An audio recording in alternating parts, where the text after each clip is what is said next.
ರಾಜ್ಯದಲ್ಲಿ ಅತಿ ಹೆಚ್ಚು ನಾಯಕ ಸಮುದಾಯ ಇರುವ ಮೊಳಕಾಲ್ಮೂರು ವಿಧಾನಸಭಾ ಕ್ಷೇತ್ರ ಎಂದು ದ್ರಾಕ್ಷಿ ಮತ್ತು ವೈನ್ ಬೋರ್ಡ್ ಅಧ್ಯಕ್ಷ ಡಾಕ್ಟರ್ ಬಿ ಯೋಗೇಶ್ ಬಾಬು ಹೇಳಿದರು. ಸೋಮವಾರ ಪಟ್ಟಣದ ವಾಲ್ಮೀಕಿ ವೃತ್ತಕ್ಕೆ ಭೇಟಿ ನೀಡಿ ಆದಿಕವಿ ಮಹರ್ಷಿ ವಾಲ್ಮೀಕಿ ಪುತ್ಥಳಿಯ ಕಾಮಗಾರಿಯನ್ನು ವೀಕ್ಷಣೆ ಮಾಡಿ ಮಾತನಾಡಿದ ಅವರು, ನಾಯಕನಹಟ್ಟಿ ಹೋಬಳಿಯ ನಮ್ಮ ನಾಯಕ ಸಮುದಾಯದ ಹಿರಿಯ ಮುಖಂಡರ ನೇತೃತ್ವದಲ್ಲಿ ಇರುವಂತಹ ಪುಣ್ಯ ಕ್ಷೇತ್ರದಲ್ಲಿ ವಾಲ್ಮೀಕಿ ಪುತ್ಥಳಿಯ ಸ್ಥಾಪನೆ ಮಾಡುವುದು ಸಂತೋಷದ ವಿಷಯ.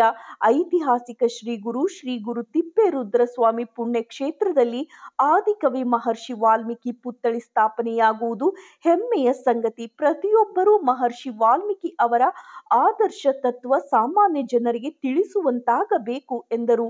ಇದೇ ಸಂದರ್ಭದಲ್ಲಿ ಪಟ್ಟಣ ಪಂಚಾಯಿತಿ ಸದಸ್ಯರಾದ ಕೆಪಿ ತಿಪ್ಪೇಸ್ವಾಮಿ, ಎನ್ ಮಹಾಂತಣ್ಣ, ಮುಖಂಡರಾದ Abbenahalli O Naganna, Chowlakere Basanna, GB Mudiyappa, ST Boraswamy, Gunta Kolammanahalli, GM Jayanna, KT Mallikarjun, R Palayya, Obayyanahatti, C Kumar, Karnataka Rakshana Vedike Kannada Sene taluka ಅಧ್ಯಕ್ಷ ಪಿ ಮುತ್ತಯ್ಯ, ಜಾಗನೂರಹಟ್ಟಿ, ನಾಯಕನಹಟ್ಟಿ ಹೋಬಳಿ ಅಧ್ಯಕ್ಷ ಕೆಜಿ ಮಂಜುನಾಥ್, ಜೋಗಿಹಟ್ಟಿ ನಗರ ಘಟಕ ಅಧ್ಯಕ್ಷ ತಿಪ್ಪೇಸ್ವಾಮಿ, ರಾಘವೇಂದ್ರ, ನಾಗರಾಜ್, ಮೀಸೆ ಮಲ್ಲೂರಹಳ್ಳಿ, ಪ್ರಸನ್ನಗೌಡ, ಪ್ರಭು ಇದ್ದರು.